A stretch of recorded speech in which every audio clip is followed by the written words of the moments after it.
Okay, so the next talk is from Tom Britton, who hopefully is here. I am here. Can you hear me? Excellent. Yeah, hi there, Tom. My short presentation is not like a scientific talk or anything. I will be giving a scientific talk on Thursday. This is just a very rough description of the situation in Sweden.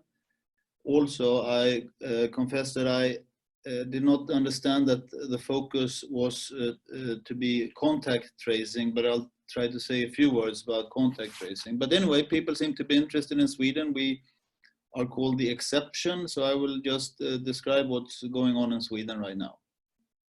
And you can ask me a question, I will not be long. So we are a country of 10 million people. Case fatalities up to now, I just checked, and this is slightly too big. It says on the official page 3,250 case fatalities. The majority are very old. The peak has been reached and we are on the way down, not in every part of Sweden, but in most parts. By now we have around 60 to 70 case fatalities per day. We did have around 100 when the peak was. The number of new admissions to intensive care unit is now of the order 25 to 30 per day. They used to be 45 per day. And I read in some newspaper that a rather big fraction of people in intensive care units actually survive. Up to 80% of people going into intensive care units survive. So that is sort of data, hard data. Then some type of estimates, which are of course not as reliable. But clearly Stockholm, the Stockholm region dominates transmission. That is no doubt about that. Then in Stockholm, there is an estimated fraction infected of the order 30%. And this is an estimate done using modeling and the data collection by the Swedish Public Health Agency. It is also supported by antibody tests that was taken some time ago, but the prediction that Swedish Public Health Agency did agreed with antibody serological test for a random sample around April 1st. But then, of course, there's a prediction further in time by the Public Health Agency. In Sweden as a whole, there is no official estimate, but if you sort of see how many of the case fatalities that come from Stockholm, you can sort of make a very rough estimate, and the conclusion is that in Sweden as a whole, around 15% have been infected. And as I said, spreading is by now on decline. There is still spreading, definitely, but it's on decline, but not in all parts, in particular in Gothenburg, which is the second biggest city of Stockholm. It is still on the rise, although not dramatically on the rise, but still on the rise. It seems like the infection fatality risk is around 0.4%. This estimate relies on this estimate being true. So of course, if this is, it relies on not this estimate, but some time ago. So it also agrees with serological test, so it's not as uncertain. I forgot about that. But of course, there is some uncertainty around this percentage as well. So that was some data and then some estimates. But how about how is our society working right now? So the policy that has been introduced was that things started in mid-March, more or less around the same time, between March 15 and March 20, I would say. And there are a few sort of regulations, but there are many more recommendations. So the regulations that we have is that around mid-March, high schools and universities were closed. Public gatherings of used to be more than 500 was forbidden, but then they decreased it to 50, probably 10 days later or something. I don't remember exactly. All shops and restaurants are open, but there are some regulations for both shops and restaurants. And in restaurants and cafes, there is no standing allowed, and the table should have certain distances between them. I forget if it is 1.5 meters or something like that. And of course, people they're not as much frequented as well. So restaurants are rather empty, but most of them are still open. Some have gone bankrupt, but most of them are still open. So these are the only regulations as far as I know. Some regulation for restaurants and shops to keep distances. So when you stand in line in the supermarket, there is some on the floor, there are some marks that you have to stand a certain distance between each other. And then how about the recommendations? Well, for people above 50, the recommendation is to self-isolate yourself. You may go outside, you should not see any people, you should not go into any shops or supermarkets. There is no punishment if you do this, except that other people might look a little bit odd on you. Another strong recommendation, very strong recommendation, is that if you have any symptom that resembles that of COVID-19, you must stay home, or you should stay home until you have recovered and an additional 2 days. All of us should work from home if possible. All of us should avoid public transport except those that really need it, in particular people working in healthcare, but also in schools. Schools are open, by the way, I forgot to say that. It's only high schools that are closed, so schools and kindergartens are open and have been all through. And then there is a recommendation to social distancing, so don't be too close to each other. What do I think is good and bad with the Swedish policy? Some negative things is I think the reaction was a bit slow in the beginning. They said it will probably not spread in Sweden, we should be safe. And when it came into Sweden, they said, okay, maybe it's spreading, but probably only 1% will get infected. So they sort of misinterpreted things in the beginning. Another thing which I think is not so good is that there has been not very extensive amount of testing. I'll come back to that. There is some testing of healthcare workers and of patients and the people in elderly home. But that's the most of the testing. Another thing is that, of course, we have rather many deaths, not one of the most in Europe, but we have 3 times more than our neighboring Nordic countries. Some positive thing is that I think we have had a consistent policy.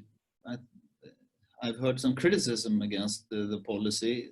That is fine, but it has been consistent, and the policy has been to reduce spreading, not to stop it, to reduce spreading, protect the elderly.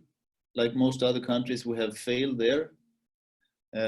Protect the elderly and the risk groups, but in particular we have failed protecting the elderly. Maybe it's getting better now, I think. But the other one is to keep society working. So keep schools up, in particular schools opening, and kindergarten has been a thing that the government has said, and I think it has received strong support in our society. Of course, we haven't seen as big death tolls as many other countries. So by now, I think the policy has fairly strong support. There's, of course, some criticism. And in particular, I would say that at least there used to be more criticism from outside of Sweden than within, but also some within Sweden. And then I think this is my last slide. So this does not have very much to do with Sweden. And I think that people talk about R naught and what it is. My impression is that it varies greatly between countries and between regions. So someone saying that R naught is not 2.5, it's 2.9. A statement like that without saying what region you're talking about does not make sense to me. I have the impression that R naught varies by a factor of 2 at least between different regions and different countries. I also think that the infection fatality risk varies between countries, not as much as R0 varies, but the infection fatality risk also varies. There are reasons to believe this. Who gets infected is probably the most important factor for determining what is the death rate in a country. If you manage to protect the elderly, you will have a much lower infection fatality risk than if you don't. Countries with elderly people, more elderly people will have higher infection fatality risk.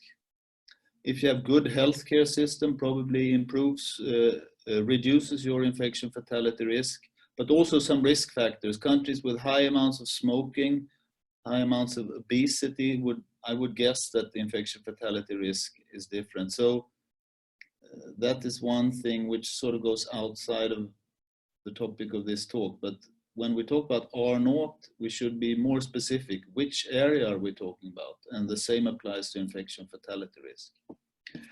Let me end by saying, the topic of this week is exit strategies. So what is the exit strategy in Sweden? Well, we have never had a lockdown, so the exit will be smoother, but the regulations that we have closed high school and universities, they will be closed for the rest of until summer. Maybe the last graders, the people graduating from high school will have gatherings the last few days. That's a Swedish tradition. So my son will graduate and they will have a class reunion celebrating this. But schools will be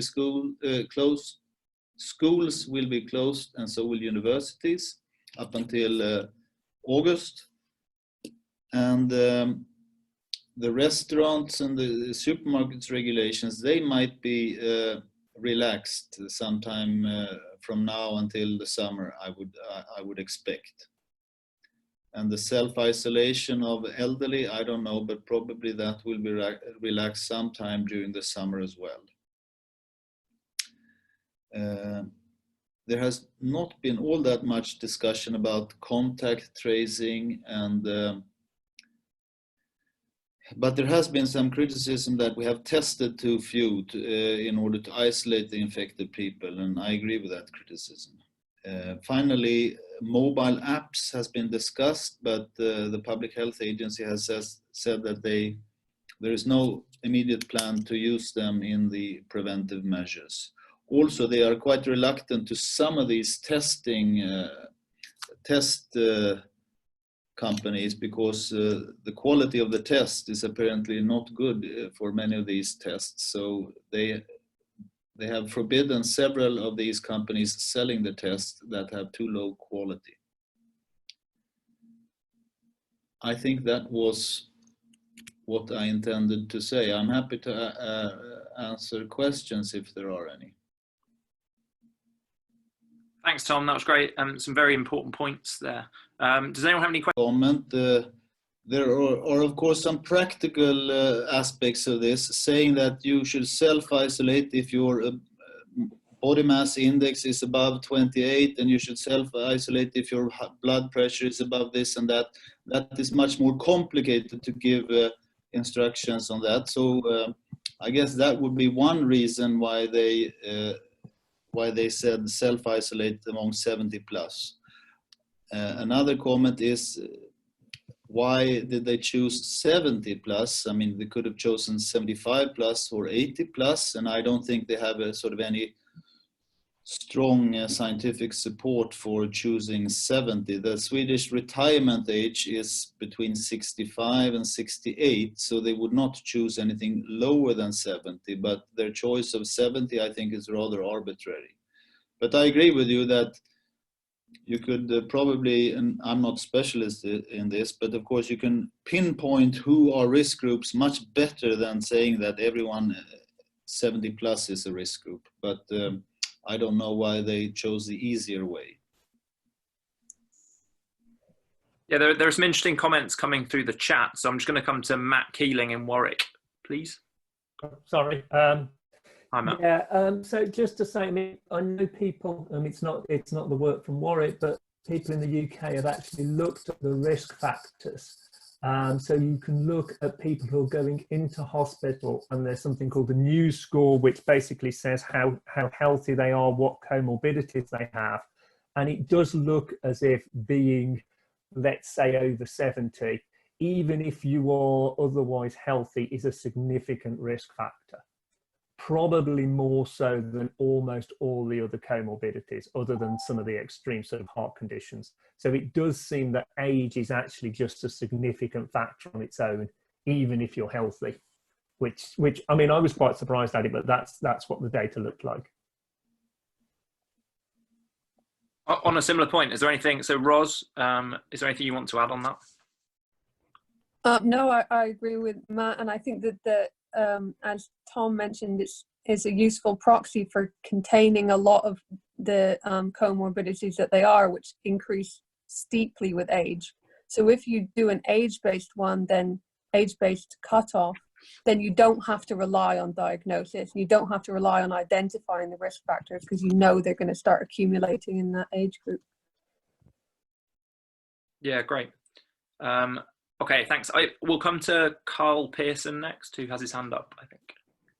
Yeah, I want to circle back a little bit to some of the information about recommended behavior in Sweden. Have you all got any associated data indicating how those recommendations were taken? I know in a lot of countries there's like Google mobility data, this Facebook data. Have you done a careful look to sort of see about uptake of those policy recommendations? Yeah, so there was some. So we had spring break in Sweden, probably most countries have, and the thing to do then is to go skiing up north, and it was not forbidden, but it was strongly recommended not to go there, and I think the restaurants were forced to close there.